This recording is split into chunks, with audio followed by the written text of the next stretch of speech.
మీరు బస్ స్టాండ్కి ఎక్కడైనా ఊరికి వెళ్ళినప్పుడు కానీ బస్ స్టాండ్లో కానీ రైల్వే స్టేషన్లో కానీ మీరు ట్రైన్లో కానీ బస్సులో కానీ ప్రయాణించేటప్పుడు బస్ స్టాండ్లో అయినా సరే రైల్వే స్టేషన్లో అయినా సరే ఇంకా ఎక్కడైనా రద్దీ ప్రదేశాల ప్లేస్లలో ఈ మధ్య టెక్నాలజీ బాగా విరిగిపోయింది, జనాలకు తెలియటట్లు ఎక్కువైపోయినాయి. కాబట్టి మీరు మొబైల్ చాలా జాగ్రత్తగా చేతిలో పట్టుకొని నొక్కుతుంటారు కాబట్టి కొంచెం చాలా జాగ్రత్తగా చుట్టుపక్కల గమనిస్తూ నొక్కండి. ఎందుకంటే ఈరోజు లైవ్లో చూశాను, ఒక పెద్ద మనిషి చేతిలో పట్టుకొని మొబైల్ నొక్కుతుంటే వాడు సడన్గా కొట్టేసి పారిపోయాడు.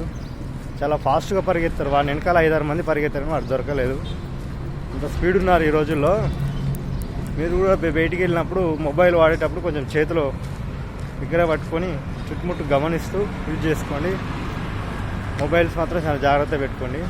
దొంగతనాలు లైవ్లోనే జరుగుతున్నాయి కాబట్టి తోటి భారతీయులకు ఒక భారతీయుడిగా ఒక మంచి మెసేజ్ ఇవ్వడం అది నా బాధ్యత.